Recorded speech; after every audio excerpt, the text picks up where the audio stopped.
जी ज्योति बाबा जी बताइए।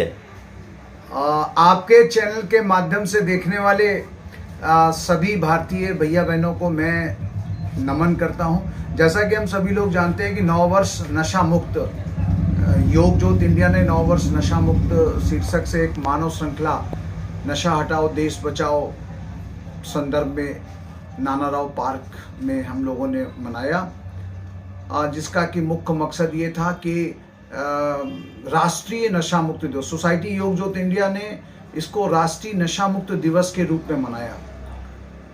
9 वर्ष में एक हफ्ते पहले से यानी 25 से लेकर के और 31 तक और उसके बाद अगले एक हफ्ते तक पूरे देश में इतना नशा होता है कि जितना पिछले 3 महीनों में नशा होता है उतना केवल ये 14 दिनों के अंदर नशा हो जाता है। तो आज प्रश्न ये खड़ा हो रहा है भी कोई भी पर्व, कोई भी खुशियाँ, कोई भी चीज़ें जो हो रही हैं वो केवल नशे के ऊपर आश्रित हो रही हैं। तो इसलिए जो नौजवान पीढ़ी है, जो युवा पीढ़ी है, हम 9 वर्ष मना करके क्या संदेश देना चाहते हैं। तो हम लोगों ने 9 वर्ष नशा मुक्त शीर्षक से हम लोगों ने एक मानव श्रृंखला का आयोजन किया। प्रश्न ये खड़ा हो रहा है कि नशा मुक्त दिवस मनाने के पीछे मुख्य मकसद क्या था। जैसा कि हम सभी लोग जानते हैं कि आज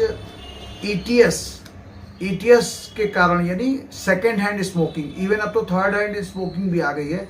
सेकेंड हैंड स्मोकिंग के चलते ही अगर देश में हम बात करें तो इस देश में 1 लाख से ऊपर लोगों की मौत हो जाती है सेकेंड हैंड स्मोकिंग के कारण, और लगभग 10 लाख से ऊपर लोग गंभीर रूप से बीमार पड़ जाते हैं। और ख़ास तौर से जो बच्चे, जो छोटे बच्चे होते हैं, और अगर उनकी लुक आफ्टर करने वाले यानी देखभाल करने वाले लोग यदि किसी न किसी प्रकार के सिगरेट का सेवन करते हैं तो कहीं ना कहीं वो अपने बच्चों पर जन्मजात रोग दे रहे हैं, क्योंकि बच्चे जो है वो सेकेंड हैंड स्मोकिंग के जल्दी शिकार होते हैं।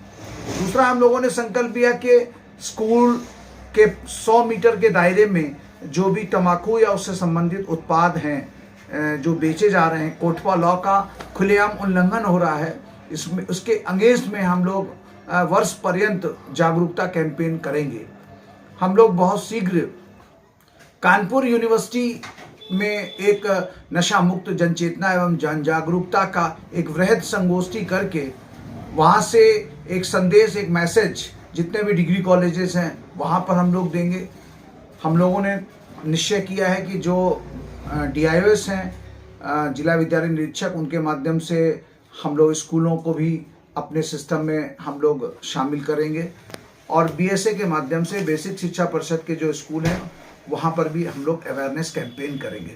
मुख्य उद्देश्य ये है कि तमाम सारे संगठनों को, जितने भी NGOs हैं, उनको भी हम लोग नशा मुक्त अभियान से जोड़ने का प्रयोजन और प्रयास करेंगे, क्योंकि नशा किसी एक संगठन के द्वारा आज उस पर हम कोई चोट नहीं कर सकते हैं, क्योंकि नशे के विरुद्ध एक जंग, मतलब जिस प्रकार से हमने आज़ादी की जंग लड़ी थी उसी प्रकार से नशे के विरुद्ध हमें एक जंग और भी लड़नी पड़ेगी, क्योंकि आज हमारा बच्चा नशे में चला गया है। और भारत के यशस्वी प्रधानमंत्री ने कहा कि हम 2047 तक भारत को विकसित राष्ट्र बनाएंगे। प्रश्न ये खड़ा हो रहा है कि कैसे हम भारत को विकसित राष्ट्र बनाएंगे जब आज बचपन नशे में डूबा हुआ है। तो भारत के बचपन को नशा, प्रदूषण, कुपोषण, हिंसा, प्लास्टिक और बाल बंधुआ मजदूरी से बचा कर ही हम 2047 तक भारत को विकसित राष्ट्र बना सकते हैं। जय हिंद, जय भारत। धन्यवाद बाबा जी।